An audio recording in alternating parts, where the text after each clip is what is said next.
Okay, it's time to get started. All right. So let's look at the Ford-Fulkerson algorithm again. Let me recap what we discussed last week. So you're trying to find the maximum flow in a network, right? And we assume integer capacities. So what's the algorithm? You start with a zero flow, and at each iteration you currently have some flow, right?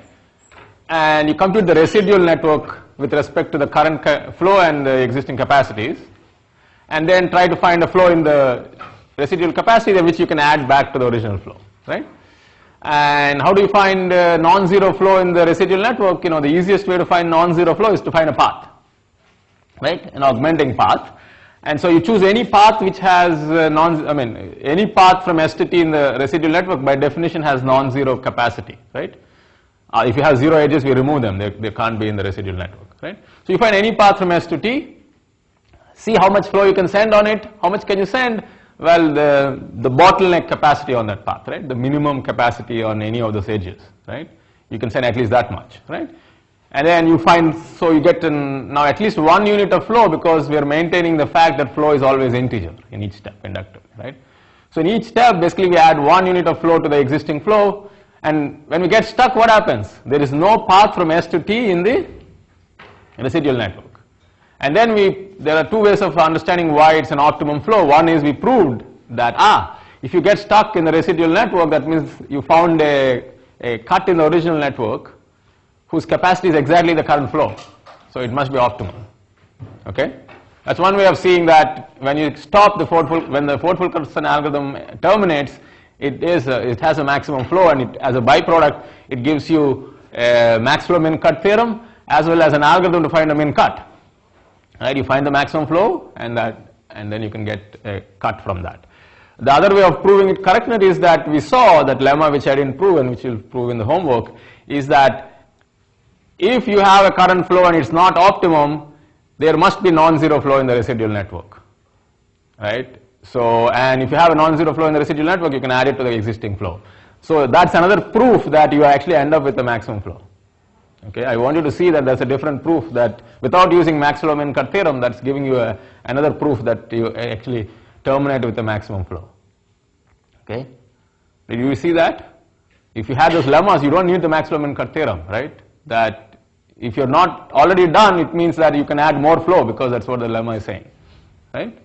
So that's another way of doing it. Okay, now let's talk about the efficiency of the algorithm, right? Because the Ford-Fulkerson algorithm doesn't specify explicitly what path you need to choose in the residual network, right? Any path will give you at least 1 unit of flow, right? You know, if you're maintaining the integer capacities and integer flow, the minimum flow you can add is 1 unit, right?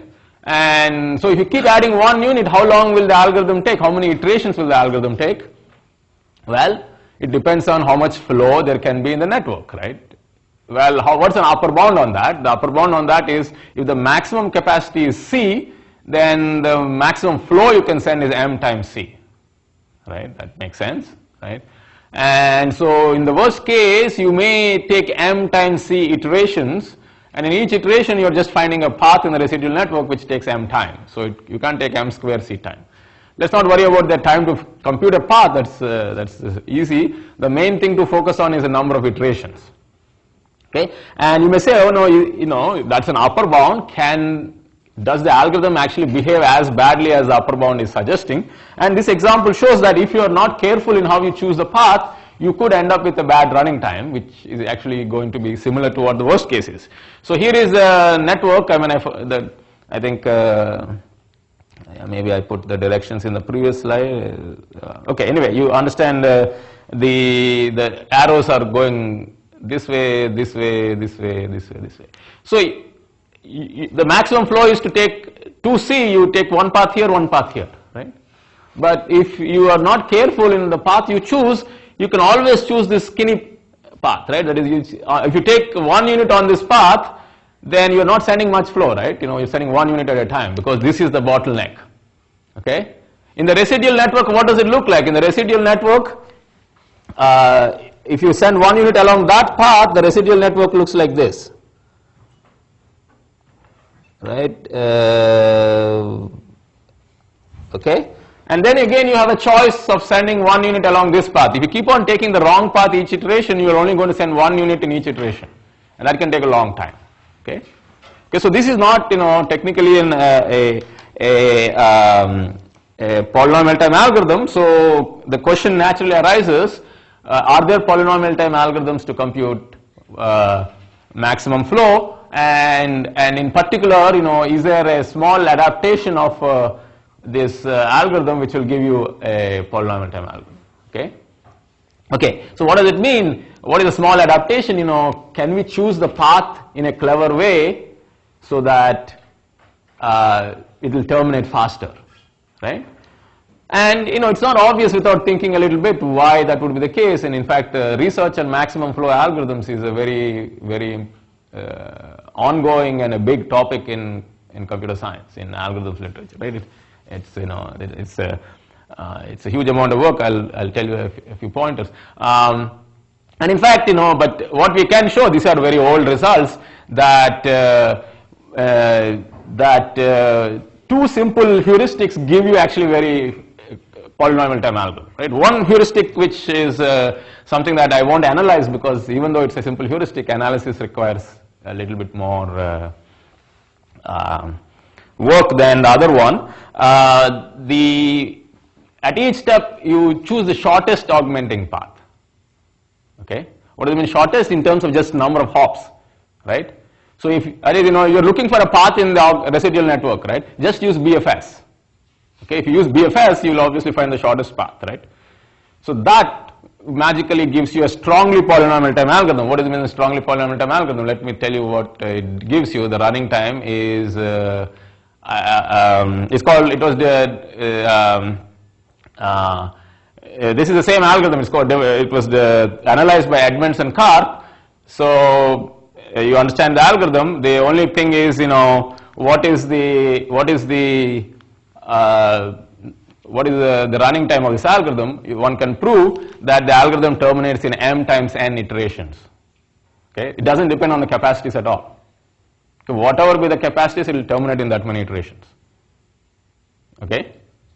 If you are interested in the proof, you know, I won't do it in class because it's a little bit non-trivial.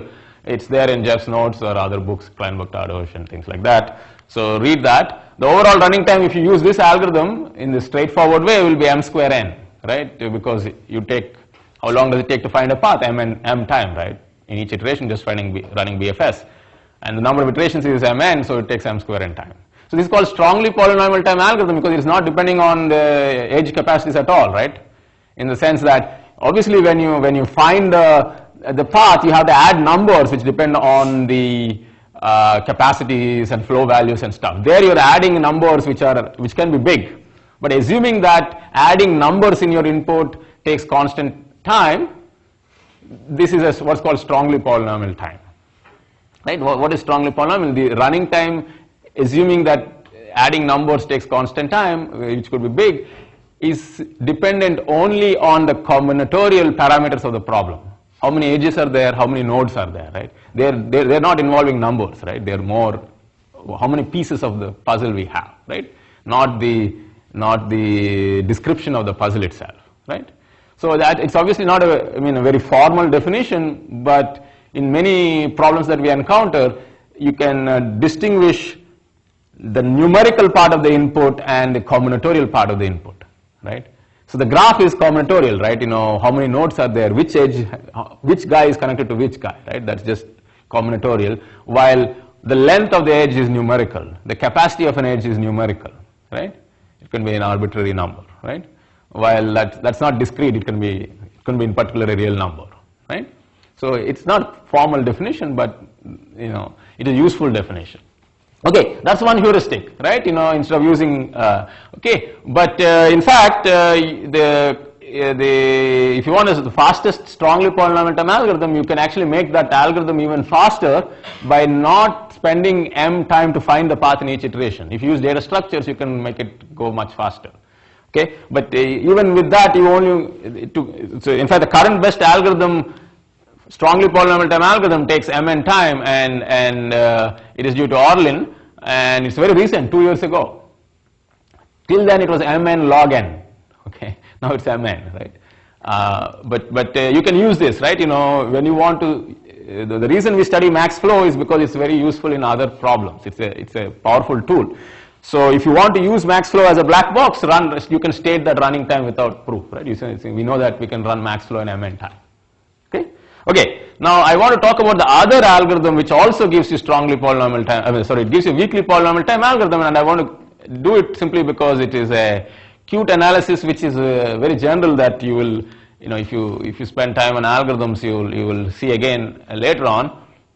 And this is the other algorithm, which is maybe more intuitive algorithm, which is that at each step, what is a greedy way of increasing the flow the most, right? If you just want to find a path, what is the best path you should choose, right? If you're going greedy, right? Well, you know, if I choose a path, how much flow can I send? It depends on the bottleneck capacity, right? Yeah? Yeah, I can't send more than the smallest edge capacity. So what you would like to do is to, as we discussed last lecture towards the end, you want to find the path such that that quantity is maximum, right? Among all paths from S to T, find the path such that the minimum capacity path is the maximum. Yeah? That's called maximizing the bottleneck capacity, right? That makes sense?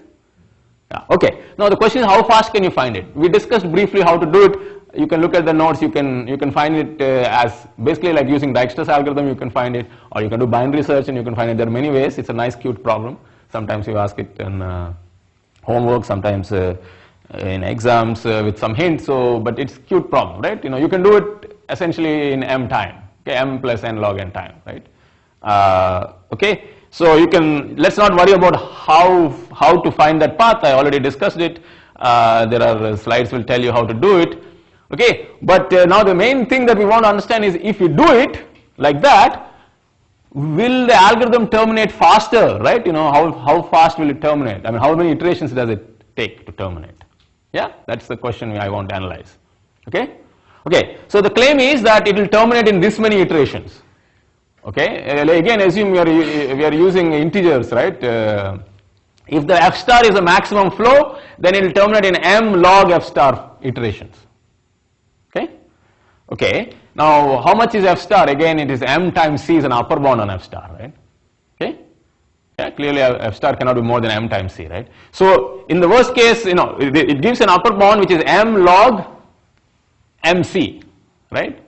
Because mc is an upper bound on f star.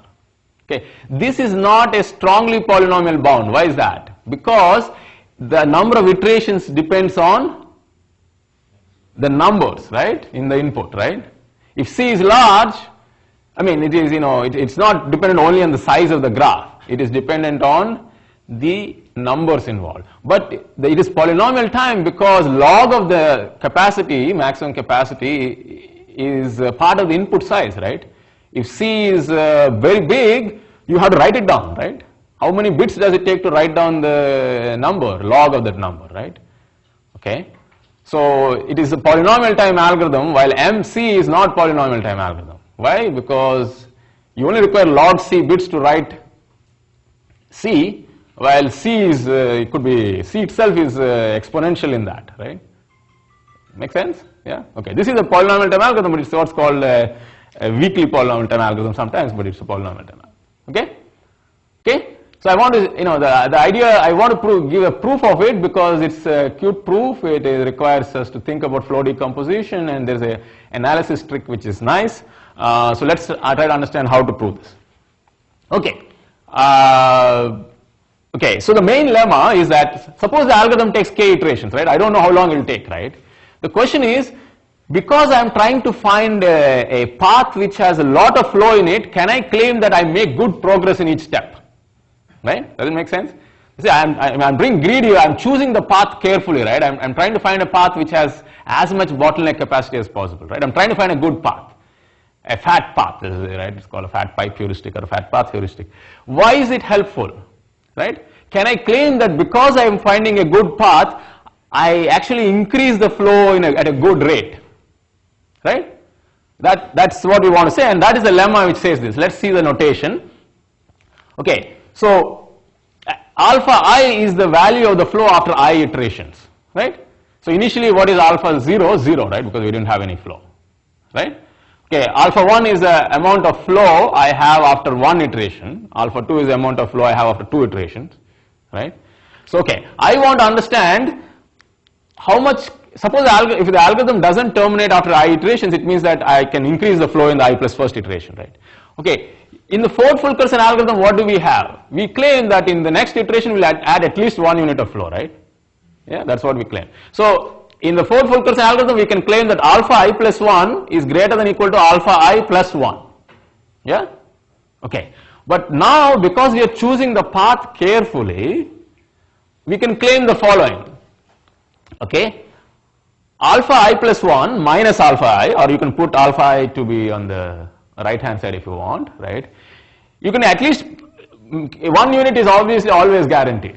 Okay? But this is the important quantity. This is saying that you can route at least 1 over m fraction of how much more flow there is to get to. Okay? See, what is f star minus alpha I? So you're at alpha I, right? Okay? What is the maximum flow? F star, right? So what is the deficit? F star minus alpha I, right? Okay. It is saying that you can increase your, because you chose the path, the big path, you can increase the flow by 1 over m fraction of how much is left over. Okay? And it's a very easy proof. Okay, let me prove it to you first. Okay? Is the claim clear?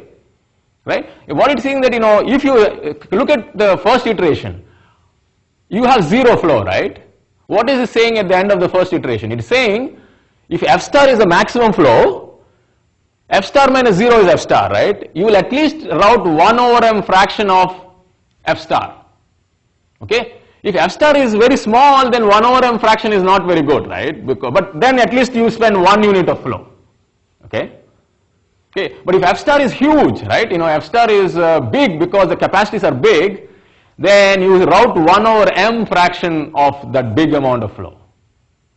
Okay? Alright? Does that make sense?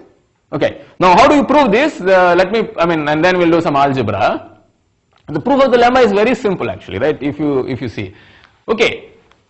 Remember, what do we know? We are starting with alpha I flow. Think of alpha as 0 for simplicity, right? The first iteration itself, that's essentially the point, right? So you currently have alpha I flow. What are we doing? We are finding the residual network, right? Okay, we know that in the residual network, if you believe the previous lemma, that you can route how much flow in the residual network? The entire remaining flow, right? Remember, you know, the residual network, we can route the entire residual flow. How much residual flow is there? F star minus your current flow, right? Okay, in the residual network, you can route F star minus alpha I, right? We don't know how to find it, but we know it exists, right? Does that point make sense? Yeah? That's the point of the lemma, that once you have the current flow alpha I, the residual problem completely captures how much you need to route. Okay? How much can you route in the residual network? F star minus alpha I, right? Because that's the maximum flow, and that currently you already have alpha I, so you should be able to route F star minus alpha I in the residual network. Okay, but we are only finding one path, right? So we can't route entire flow. That we are finding one path because that's the easy thing to do, right? Okay, but since in the residual network you can route F star minus alpha I, we can do flow decomposition on that. Okay? Okay, we can decompose that flow using into paths like we did remember, when you have a flow, we can always decompose it into paths. Okay, we can go back to the path formulation. How many paths will we use in that flow decomposition? Because remember, how did we do flow decomposition? We took the flow and we ripped out one path, right? Okay, when we ripped out one path, one edge becomes 0. We took that path out. And then we took another path and took it out, right? Another path and took it out. So that's how we proved that if you have an edge-based flow, you can go to a path-based flow. But how many paths do we generate in that process? In each iteration, we at least remove one edge in the decomposition, right? Okay, so any flow can be decomposed into at most m paths. Yeah? Okay, we saw that already. Okay, so it means that in the residual network, we can decompose f star minus alpha I flow into at most m paths. Okay? And we are picking the best path, right? We are finding the best path, right? So our path should at least route f star minus alpha I divided by m paths. Okay? Does it make sense? Or questions? Okay, so forget about the residual network. Let's look at the first iteration, right? I claim in the first iteration when you start with the graph, I should be able to route 1 over m fraction of f star. Why is that? Because I don't know what f star is, right? I have no idea. But whatever it is, it can be decomposed into at most m paths, okay, by flow decomposition. Okay, one of those paths must carry at least f star over m paths, right? Yeah, flow. Yeah, by just averaging, right? If everybody is less than f star over m, then the total flow is less than f star. So the maximum path that there exists a path which is routing at least f star over m flow in that decomposition, and we are finding the fattest pipe, right? Okay, we are finding the best path in some sense, right? So that means that that path should have at least f star over m flow. Is that clear? Yes? No? Huh? Okay, that's the proof of the lemma. Okay? Okay? Okay, now there is some algebra which if you have not seen before, it's a very cute trick, right? So what is this simply saying? That this lemma is not really about flow or anything like that. It is saying if you are currently at a point and the optimum is somewhere, right? You are trying to get there, right? If you can make a good progress with respect to the optimum, the difference between the value of the optimum and the current thing, you make a good progress, how many iterations will you take before you get close to the optimum, right? That's all we need to understand at this point. Okay, the rest is not really about flow, right? The point about flow here is the only place where we use the flow is this property that, you know, the amount of progress you make, if you're not already at the right thing, the amount of progress, this is how much flow you added, right? Alpha I plus 1 is the flow after I plus 1 iterations. Alpha I was the flow you already had. The amount of flow you're adding in the I plus first iteration, forget about the 1, that's not the most important thing. It is saying that if you're very far from the optimum, you can route a good fraction of it. Okay? And let's see why that gives us a nice analysis. Okay, now to do the analysis formally, after some point you'll get used to this. If you do any kind of optimization and convex optimization or any kind of optimization, this is very, very simple. You will assume the lemma, we already proved the lemma, right?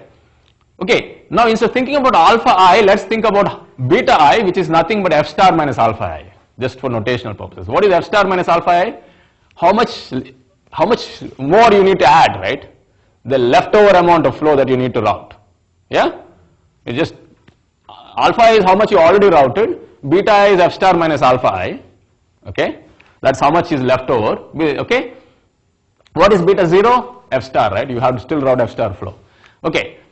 What is alpha I minus alpha I plus 1 minus alpha I? This is how much you added in the I plus first iteration. This is the same as beta I minus beta I plus 1, right?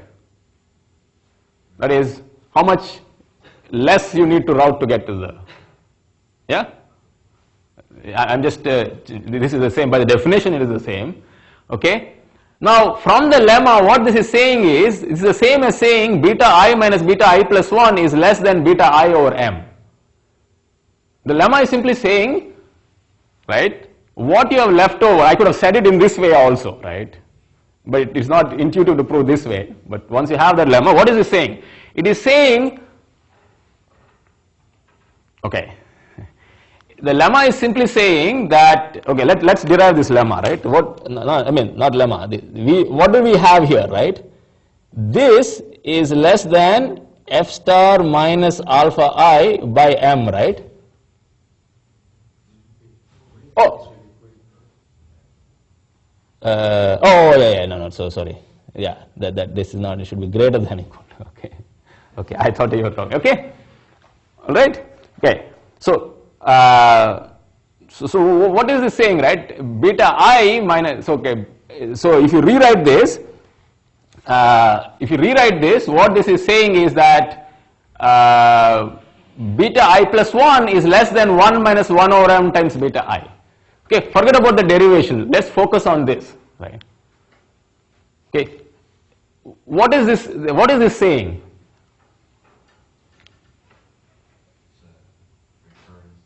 Yeah, it's a recurrence, but let's interpret it, right? It is saying if beta I is the current deficit, right? What is beta I? F star minus what you have. That means this is the distance you need to go, right? This is still the amount of flow you need to send, right? And what is beta I plus 1? It is the distance after you finish the I plus 1 iteration. That means that it is going to be less than what beta I is, right? Because you are adding some flow. Okay? It is saying this is not only good, it is not saying, beta I plus, see, if you did Ford-Fulkerson, you will get beta I plus 1 is beta I minus 1, right? You add only 1 unit of flow. But here it is saying, no, you will get a 1 minus 1 over m fraction of beta I. It is beta I minus beta I over m, right? That is, if beta I is large, what is beta I being large means? That, you have a big deficit, okay? Then it is saying the deficit goes down by 1 over m fraction of what you had earlier. Okay, this is the same thing as what I said, it's just reinterpreting it, right? Okay? So you are reducing your deficit by a fraction of what you currently have. Okay? Alright? Okay, once you have that, then this is just a recurrence, right? Okay, then what is beta I? It's less than 1 minus 1 over m times beta I minus 1. Okay, by the applying induction. And what is beta I minus 1 is less than 1 minus 1 over m times beta I minus 2. Right? Okay, if you apply that, you will get that beta k is less than 1 minus 1 over m to the k times beta 0. Right? If you had this recurrence, you can derive this easily, right, by just unfolding the thing. Okay? Yeah? Any questions on that? Okay, all right. I mean, this analysis may take you some time to make sense of, but it's a very simple standard analysis. Okay, so what you get is, after k iterations, your deficit is 1 minus 1 over m raised to the k times beta 0. Okay, what is beta 0? The full deficit, right? F star. So after k iterations, your flow, the deficit is 1 minus 1 over m to the k times F star. Okay. Now I want to understand, when do I get so little deficit that I can stop? When does the deficit become, when can I stop? I can stop when the deficit is 1, right? Right? If the deficit is 1, then I know in one iteration I'll be done. Right? Because I know at least, each iteration I'll route at least 1 unit of flow. Right? So I want to know what value of k will I stop at, in the worst case, if I have this inequality. Okay, you need to remember the formula that 1 minus 1 over t to the t is 1 over e. Okay, so I'm going to put, and that's a very useful formula, so just let me derive this instead of doing that. So I'll put it as, suppose, I choose k to be m ln f star. Okay. That is, then after that many iterations, I want to know what remains. Okay? What is this? Is less than 1 minus 1 over m to the m, right? Yeah? And then I can put this in a box and put ln f star outside, right? Okay? What is 1 minus 1 over m to the m? 1 over e, not e. 1 over e. Okay? So 1 plus 1 over m to the m is e. This is 1 minus 1 over m to the m, right? So this is less than 1 over e to the ln f star. So what is that? It is less than 1 over f star, right? E to the ln f star is f star, right? Okay, so after this many iterations, I get that my residual is less than 1 minus 1 over m, 1 over f star times f star. Is less than or equal to 1. Yeah? Any reason those are less than or equal to the proof of the... Yeah, because I don't know exactly how much I route in each iteration, right? I only can guarantee that I route at least 1 over m fraction of what I don't know exactly how much I route. I may route more. Okay? Right? I only can prove that I can route at least that much, but I may not be able to route that much. I may actually route more than that. Alright? So I only can prove less than or equal to. So in fact, I may terminate, this is a worst case bound, right? I may terminate much earlier. This is saying that you cannot go past m ln f star, because if you go past that, it means that you have less than 1 unit of flow, which is not possible, right? Does it make sense? Yeah? Okay. So this is I mean, if you're seeing this kind of analysis for the first time, that's one reason I wanted to do this, right? This is not a very combinatorial analysis. It's it's a more, I mean, apart from the lemma, this is, you will see this in many optimization literature, right? You know, Newton's method or continuous optimization. This idea comes up also in continuous optimization and stuff. So what this is saying is that, you know, if you're at a current point and you're going to some other point, which is optimum point, right?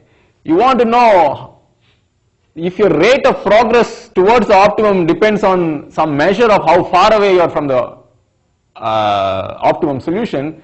You can analyze it by this kind of tricks, right? If you have to figure out, you know, this analysis is saying that the algorithm is doing the following: the farther away you are from the optimum solution, the better your rate of progress is, right? I mean, the more you're adding. Right? You may slow down as you get closer to the optimum, but this analysis says, you won't slow down too much. Okay? It's you know, it's like, you know, many times, you know, you see a new concept, it takes some time to make sense of it, right? The algebra. Okay, so spend some time on this. All right? Sounds good? Okay? And that's it. That's the analysis, right? That you terminate in m ln f star iterations and you're done. Okay? Because it shows the path greedily and use flow decomposition and stuff. All right? Okay, good. Okay, that's all about. So what did we do? We showed that there is a simple augmenting path algorithm to compute the maximum flow in a graph. Okay, and we showed that gives you maximum min cut theorem, and then we discussed two variations of the augmenting path algorithm which lead to polynomial time algorithms. The literature on max flow algorithms is vast. It's a very active area of research. Even, you know, as we speak, people are working on many things. So the point about network flow, the reason why network flow is so fundamental and important is it is the first maybe canonical combinatorial optimization problem where you get this duality, max flow equal to min cut. If there is integer capacity, flow implies, you know, you have an integer flow. And the proof, as you can see, is not used, I mean, the algorithm and the analysis is not based on other techniques we have learned like dynamic programming, recursion and stuff, right? It's duality, it is some nice property of convexity that slowly is a different class of algorithms, why this thing works. But that's not the only reason why we teach network flow, because of the number of applications network flow has in algorithms. Okay, so this is all we're going to talk about, algorithms for network flow. Okay, the rest of the lectures on network flow are about why it is very important subroutine that you can use in many applications. Okay, so the rest of the thing is, you know, using network flow as a black box. Here are the many problems we can solve. Okay, that's the. So your goal should be now to understand how to use network flow to solve other problems. Okay, but to solve other problems, the technique we are going to use is reductions, right? That is, we can solve shortest path in the black box. We can solve graph reachability as a black box. Now we have network flow as a black box. Okay, how can we use it to solve other problems? Okay, that's the important thing. Okay, but the technique is reductions, but you need to be able to prove the correctness of reductions. Okay, we'll emphasize some aspect of that, because you are going to use them as black boxes and not as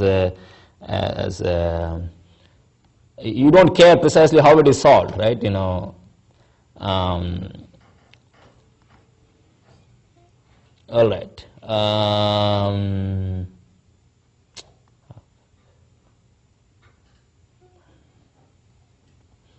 So now we're going to go into applications for next 2 lectures of network flow, which there are many. Okay, to apply network flow, you need to know the several important properties of network flow. Okay, You can solve it, that's one thing, right, efficiently, but that's not all, right? The power of network flow comes from many other properties, okay? First thing is that, let's look at this graph which has unit capacities, right? What is the max flow in this graph? 1, okay. Yeah, it's not a trick, it's a simple question, okay. Okay, but the thing is, okay, is this a max flow? Yes? Okay. Okay, what's not so nice about this max flow? Sorry? Non-integers, okay? The flow has fractions, right? Okay, so in general, even though the capacities are integer, you can have a max flow which is not integer valued, okay, because for simple reasons, right, like this, right? Okay, but that's not very useful in applications, right? Or what we proved as a consequence of the augmenting path algorithm is that if you have a integer capacities, there exists a maximum flow, right? And not only that, we found polynomial time algorithms, both the algorithms I discussed, which are all based on finding a fat path or even finding the shortest path, they guarantee that you actually get an integer flow if you start with the integer capacities, right? So not only can we solve the max flow problem in polynomial time, we can get an integer flow as a consequence of solving that, okay? Right? And we'll see that's a very important structural property you need to remember, okay? You'll see all the applications use the fact that, not all, okay? So, okay, that's important thing. Okay, so things to remember, right? Just, first, right? First you can do it efficiently, you have running times, right? So that's first property, right? You can solve it efficiently, right? That's second. The thing is, if the capacities are integral, then you get an integral flow, okay? That's very important. Okay, now this is what we are going to use also very importantly, that if I give you a flow, an integer flow, for example, I can do flow decomposition, which we will again review right now. What does it mean, flow decomposition? I have a flow given on edges, I can decompose it into at most m plus n paths, and we'll see you need cycles too, efficiently as well, okay? I'll review flow decomposition, okay? And not only that, we also have this nice property that max flow is equal to min cut, right? And you also get, as a consequence of solving the max flow, you get an algorithm to find the minimum cut in a graph, okay? So given a maximum flow, given a flow, you can check efficiently whether it's a maximum flow in linear time. How do you do it? Let me ask it again. I give you a flow and say, is this a maximum flow? Yes. Remove the edges of the flow and see if there's a path from S to T. No. Yeah.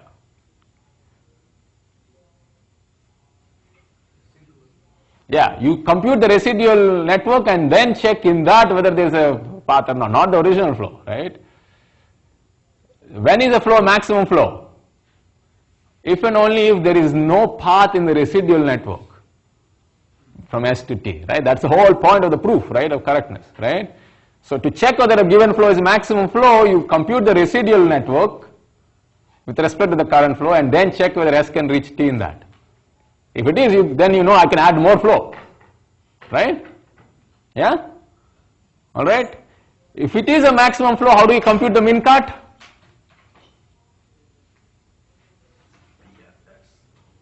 Yeah, you find, how do you find the min cut? The proof tells you, right? In the residual network, because it is a maximum flow, I cannot go from S to T, right?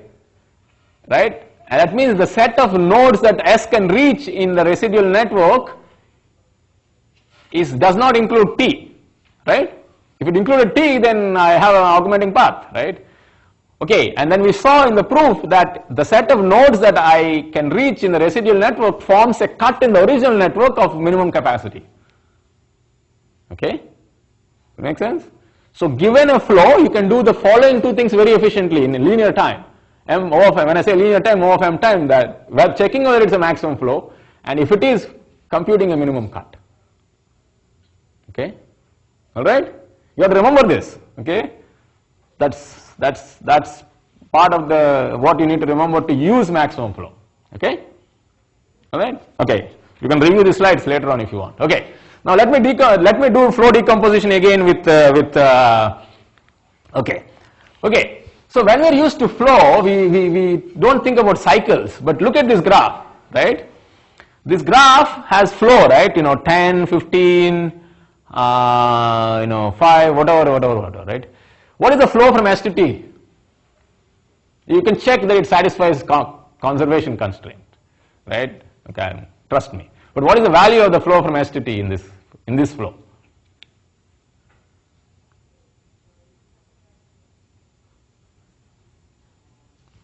Uh-oh. What is the value of the flow? 25, right? You just compute, look at S and see how much is going out minus how much is coming in. There's nothing coming in because S has only edges going out. If you believe that it is a flow, that means all conservation is satisfied, then the value of the flow is simply how much is leaving the source, right? Okay, it's 25, right? Okay, all right, agreed? Okay, you don't have to think, assuming that you believe the flow conservation is actually true for these numbers, okay? The value of the flow is how much is leaving the source, right?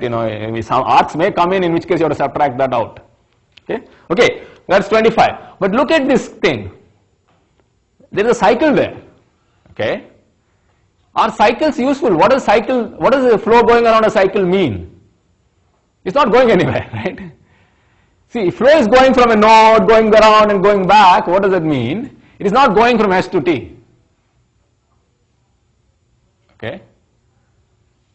That should be intuitive, no? If I'm going around and doing nothing, that means that it's not actually going from S to T. So I should be able to take it out. Okay? So you look at this cycle. I mean, this is a very silly cycle, right? A digon it is called, right? They're actually okay. First, you can say, look, this arc is not carrying flow, right? You can get rid of it. If no arc is not carrying flow, then I don't need it, right? No flow is being sent on it, I can remove it, right? Okay, but then you see that this guy, there's some cycle going on here, right? Okay, so, and there's a cycle going on here too, right? Okay, if there is a cycle going on and I remove flow 1 unit from that cycle, what happens? What does it mean, remove 1 unit from that cycle? I take 1 unit from each of the arcs of the cycle and subtract it. What happens? The flow conservation is satisfied, right? Why? Because every edge, every node has one guy coming in, one guy going out. It's a cycle, so flow conservation is not disturbed. We are not violating capacity because we are only reducing it, and we are not going below zero because if there is a zero length arc, we removed it, right? So will it affect the value of the flow? It will not, because what is the definition of the value of the flow? It is how much is leaving the source minus how much is coming in, right? Okay. If the cycle doesn't involve the source, then clearly it is not affecting the value of the flow. Even if it involves the source, the formula for going out minus in is not affected by cycle going in and out, right? Okay. So the value of the flow doesn't change, right? So I can get rid of cycles without doing anything, right? Okay. So that's what you can do. You can get rid of these cycles. Okay. All right. So what is flow decomposition in a more general sense? You first get rid of, I give you a flow, I get rid of arcs which are zero flow, right? Nothing happens. Then if there is a cycle, then I can reduce flow on the cycle. Okay. Until what happens? How much should I reduce? Till one guy becomes zero, right? That's just like same idea, right? And then I get rid of it. I mean, not get rid of it, I mean, it may be that, and now what happens, right? Then one guy became zero, right? I can get rid of that now, right? Okay. And now one more cycle, right? I found another cycle, I remove it, and that guy goes away, and then what remains, after we remove all this, what remains? What kind of graph do we have? An acyclic graph, okay? Okay, and then we can't find cycles anymore. Then what should we do? We can then decompose it into paths. Okay, if there are no cycles, so you can say, okay, okay, let me go back to that, okay. You find a path from S to T, like we did in the past, right? And then we can rip out one path, right? How much should we rip out? The minimum flow that is going on anything, so we reduce it, so we get a path, and then we find another path arbitrarily, rip out, and then rip out, and that's right. And what happens after we do this flow decomposition? How many paths do we get? So each time we are either removing a cycle or removing a path, right? But each time at least one edge disappears, right? Yeah? So the total number of cycles and paths we get is at most m. Yeah? Agreed? Alright? So okay, now I claim if you just kept the cycles are not useful, but if you just kept the paths, the value of the flow is exactly equal to the ST flow. Okay, one thing that you may not quite easily, if I had a flow initially, after I removed this, can there be any arc left?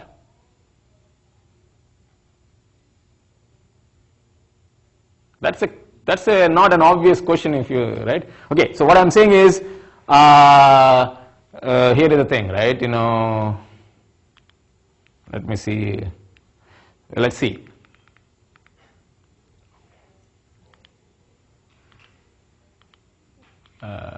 Where is this?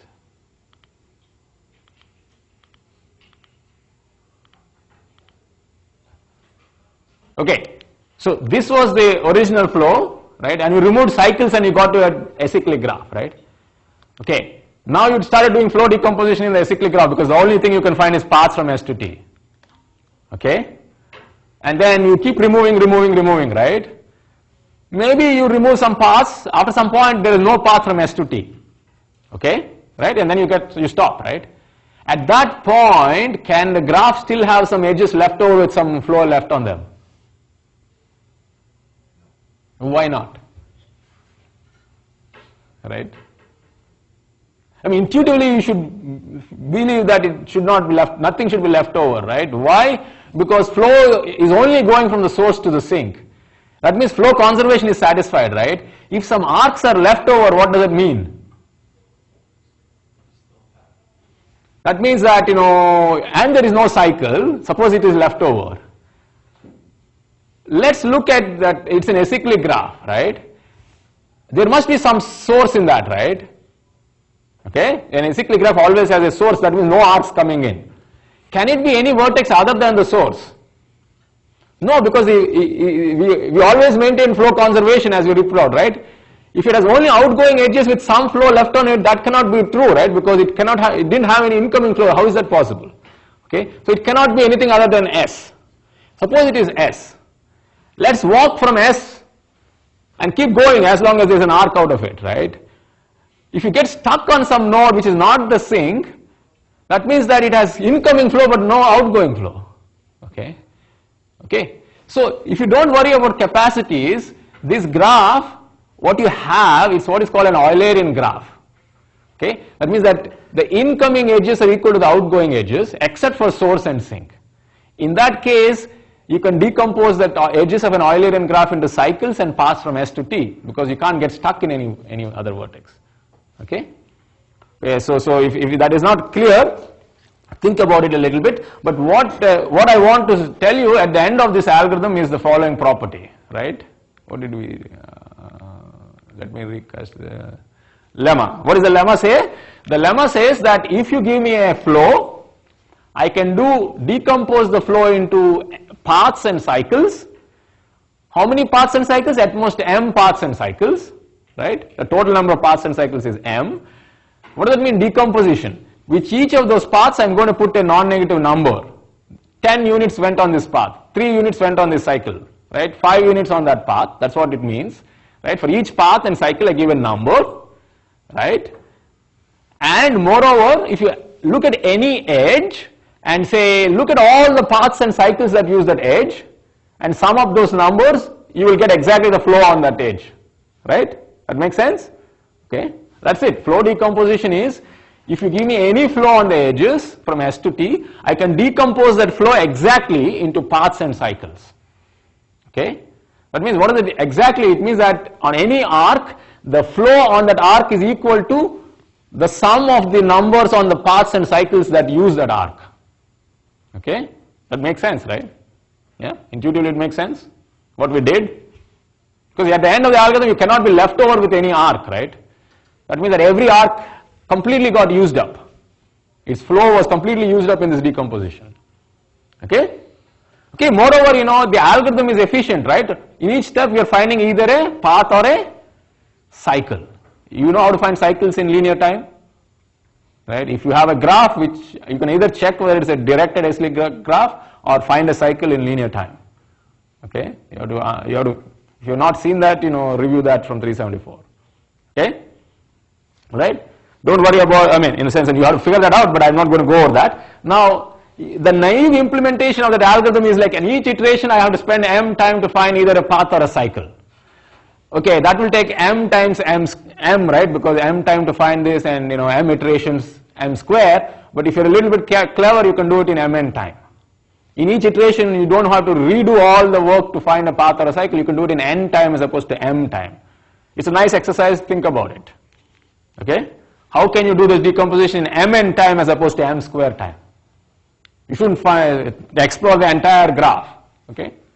Right? So see if you can think about it, you know, discuss it on Piazza. If you don't figure it out, I'll tell you how to do it. Okay, it's very important. Flow decomposition is an efficient algorithm. You can, given a flow, you can decompose it into m plus n paths in O of mn time. And, you know, and the nice thing is that the running time of the algorithm to compute the maximum flow is also mn. Okay, so you can remember only one mn. Okay, that's convenient. Okay, now we'll see some applications, right? You have to remember these properties, and then we can see some applications.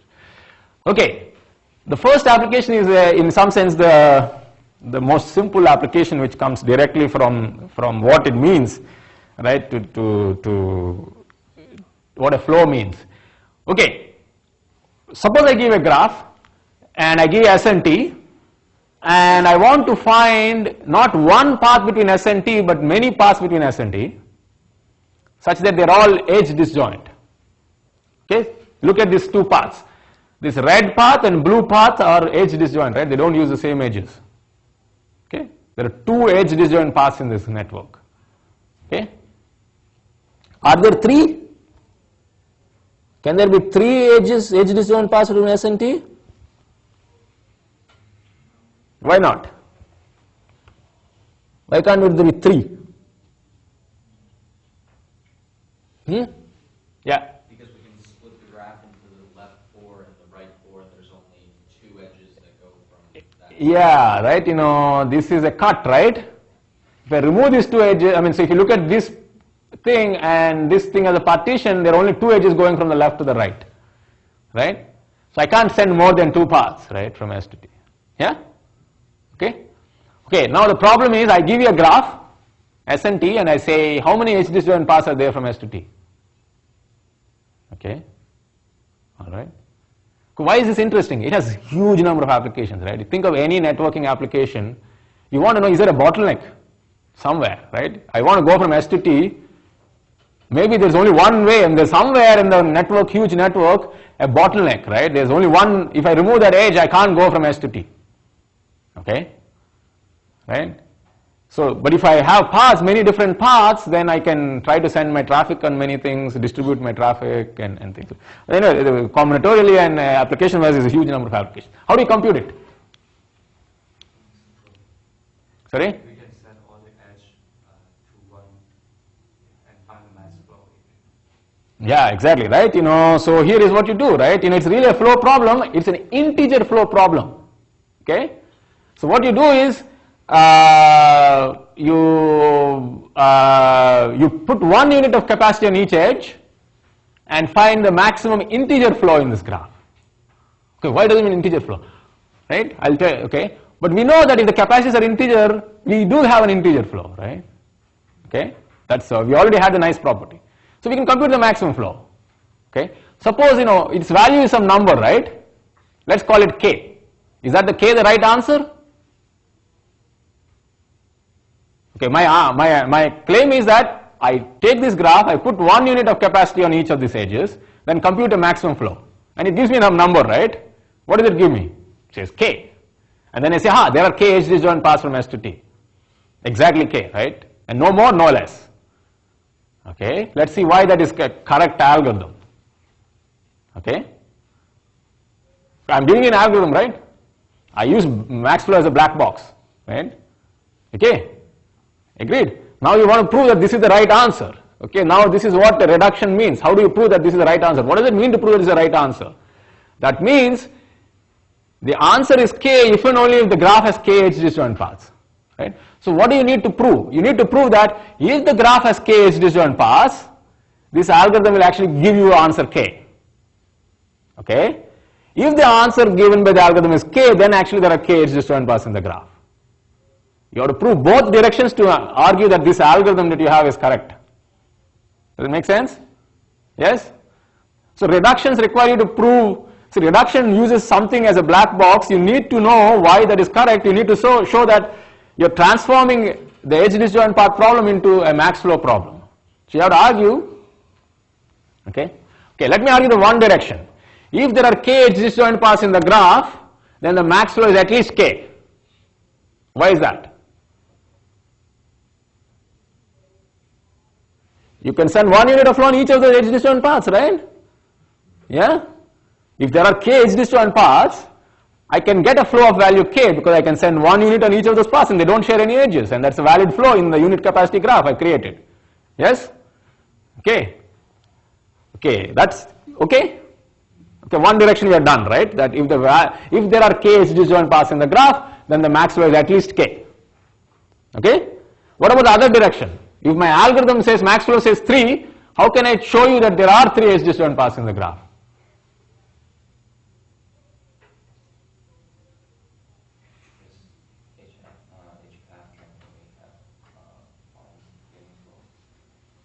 Yeah, yes, but you have to say more. First you have to say, can the max flow be non-integer valued? We know the answer is it has to be integer valued from the original problem, right? So first observation is that, well, because the capacities are integer, the answer is actually an integer, right? Because we know there exists an integer value. Okay, what is the flow going to look like? Okay, so we saw already this lemma, so let's now look at it, right? So I want to prove this. If G has a flow of value k, then there are k edge disjoint paths between S and T. So we solve max flow. What does it give us? It gives us numbers on the edges such that f of E is either what? We get an integer flow, right? We are going to use the fact that we can compute an integer flow. So we get a flow which says 0 on some edges, 1 on other edges, right? What did we just see about flow decomposition? We can decompose this flow, right, into what? Paths and cycles. How many paths and how many cycles? Let's look at that. The number of paths should be, that value on the path should be equal to the value of the flow, right? How much value will I put on each path? I can only put 0 or 1, right? It is because the flow is integer valued, right? So how many paths will I give you? I have to give you k paths, right? Because the flow is value k and each path I can only put 1 unit. If I do flow decomposition, I'm going to give you k paths.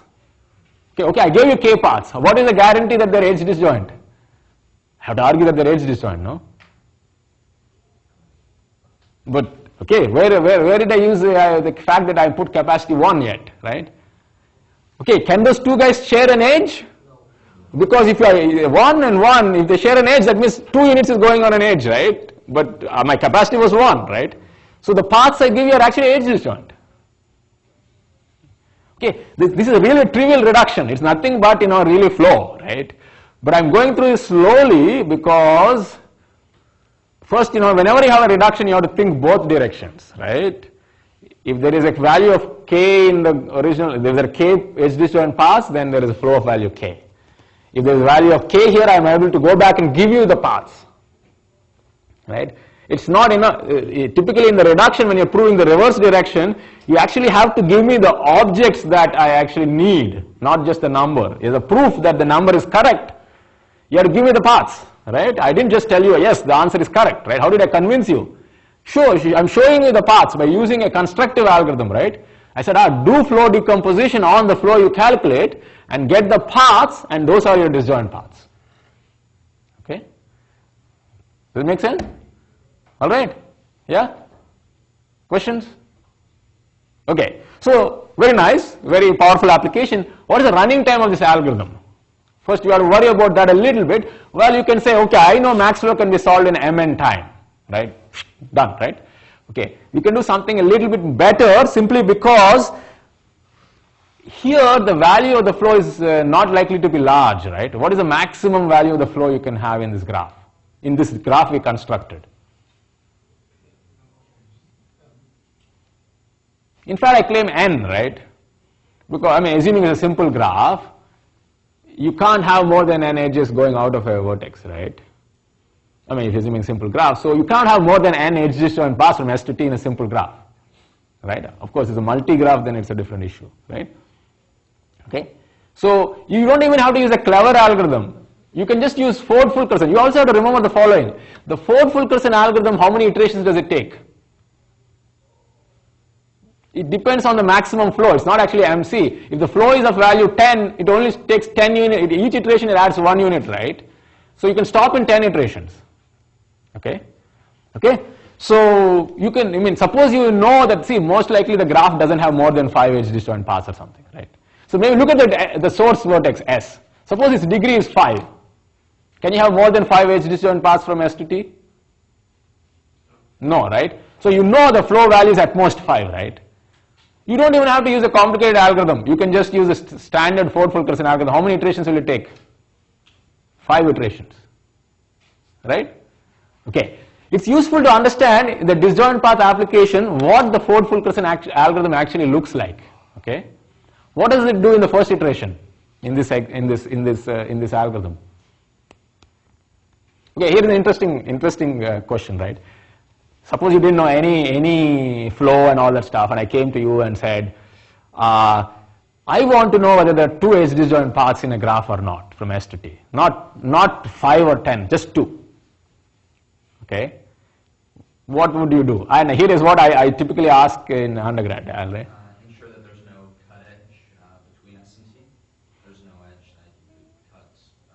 Yeah, why does it guarantee to you that, yes, if there is a cut edge, you know you can't send more than 1. But why does it guarantee that if there is no cut edge, there are 2?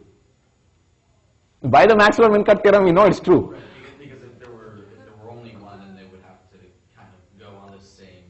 No, that is true. But if there are 2, suppose there is no cut edge, that doesn't guarantee to you actually that you can find 2 paths, no? See, that you have to think, yeah, why is it true that there should be 2 paths? How would you design a graph that doesn't have a cut edge, but there's less than S, there's less than 2? Sorry. No. So, see, it is necessary to have 2 paths that there is no cut edge. Why is it sufficient?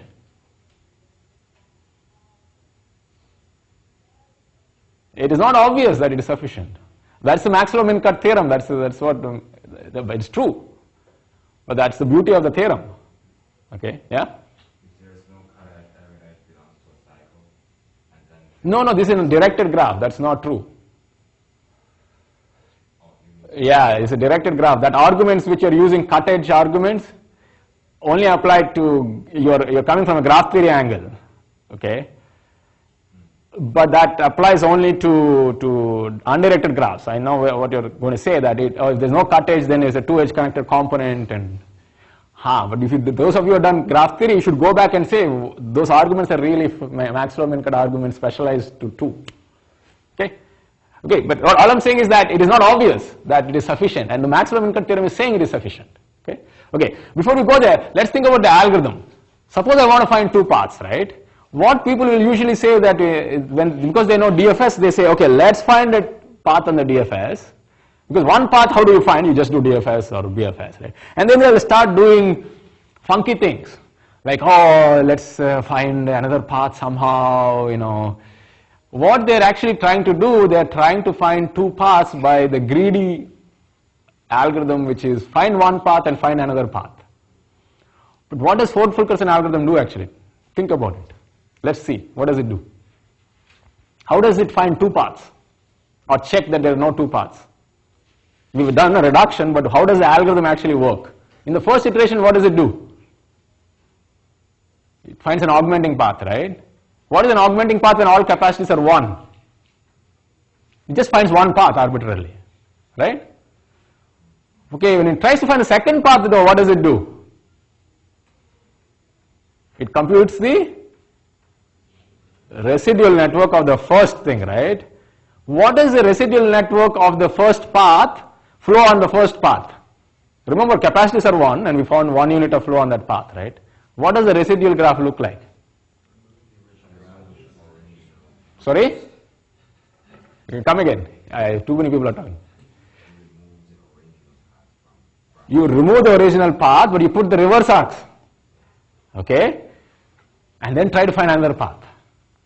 Okay? Right? So, what does it do? It takes the original path, reverses all the edges of that path, and then checks whether there is still a path from S to T.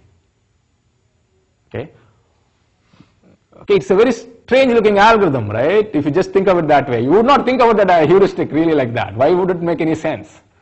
Okay, because if you do find a path in the residual graph, then you know that the resulting flow can be decomposed into two paths. Those two paths are not what are the actual disjoint paths. You just get a flow, but then you still have to go back and decompose it.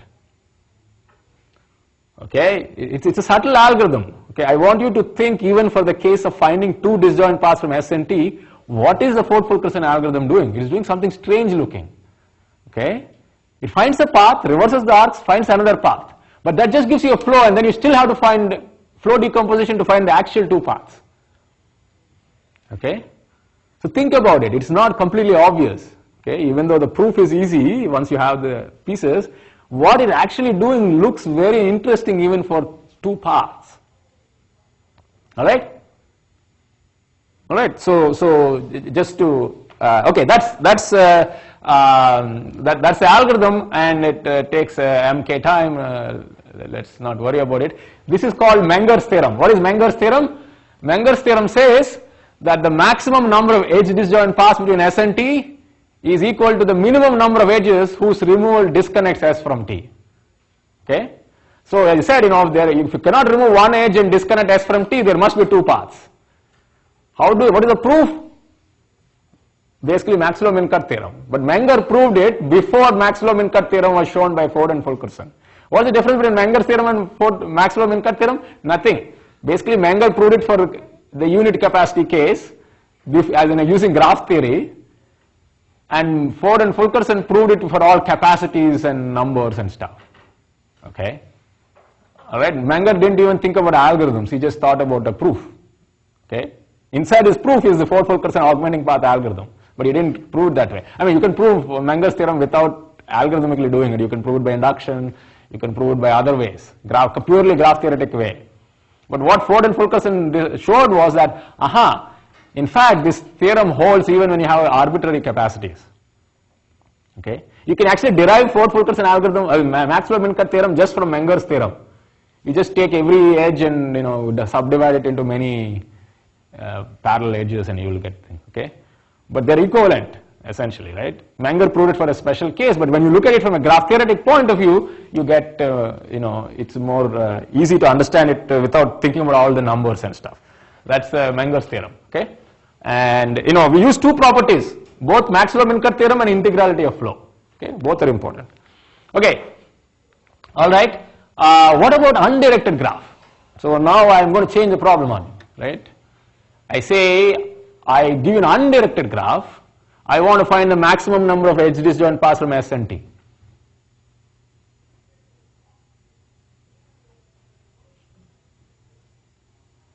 Sorry? Yes?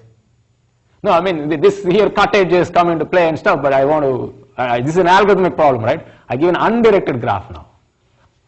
So far we have worked with the directed graphs. Flow is always defined with respect to directed graphs. Okay. Yeah. Can we use the greedy algorithm now? Can we find No.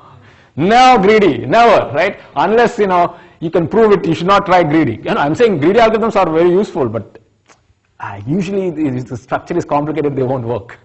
Okay. So you have to, if you suspect a greedy algorithm is going to be work, you have to work extra hard, right? You have to be very skeptical. Okay. So not that they don't work, right? But try not to use greedy algorithms. Right? Yeah. So we can reduce the directed graph? Yeah, the first thing you can try is, okay, I know how to solve directed graphs, why not try the obvious dumb thing, right? And see if it works, okay? Okay. How can you convert an undirected graph into directed graph? every edge becomes 2 edges? Every edge becomes 2 edges, okay? That's a little dangerous sometimes, right? Okay, let's try it though, right? Okay, so it doesn't always work, but let's see. If I have an edge like this in the undirected graph, I can replace it this and then say, okay, now I get a directed graph. Okay. Okay, now I claim, now I can compute maximum number of edge disjoint paths in Sn in this new directed graph and say that's the right answer. Can I say that?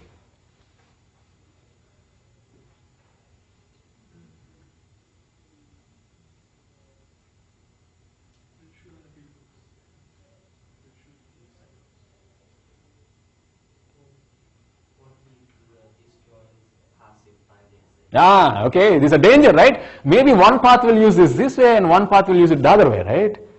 I mean, right, in the directed graph, I'm allowing you to use one path this way and one path this way, right? So you're like, wait a second, that's dangerous, right? So it's not clear that that is correct, right? You have to be skeptical, but it still works, okay? Why? Let's see, okay?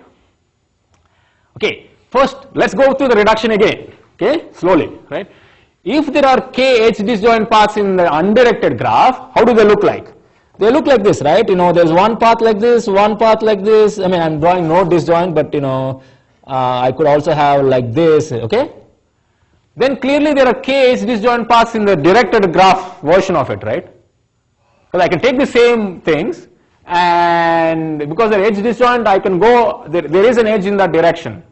For every edge I can find, right? So if the original graph G, which is undirected, has k edge disjoint paths from S to T, I claim the new directed graph also has k edge disjoint paths from S to T. Yeah?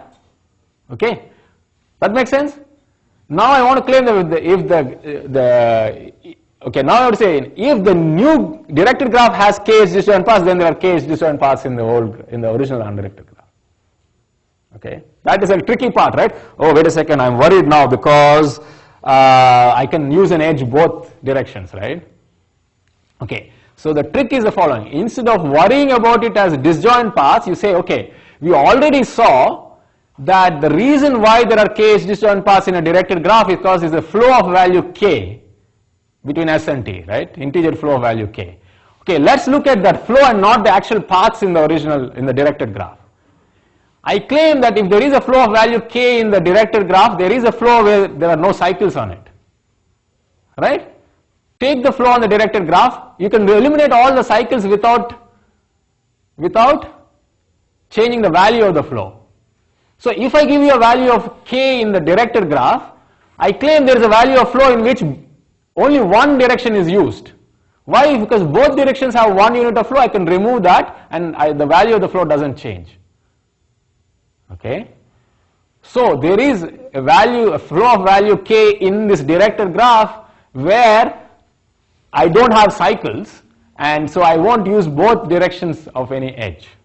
And once I have that in my flow decomposition, I'm guaranteed that each edge, original undirected edge, is used only once. Okay, okay, does it make sense? Okay, another way of thinking about it is this. Okay.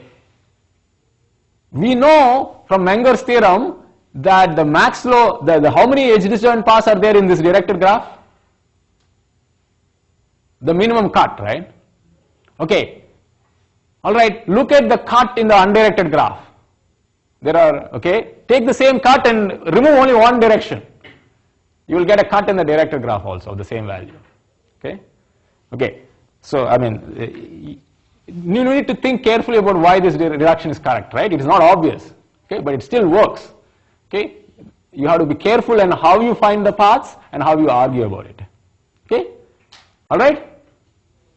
Okay, so you can solve undirected graph disjoint paths also by going to directed graphs, and that's called Menger's theorem for the more interesting case is I want no disjoint paths.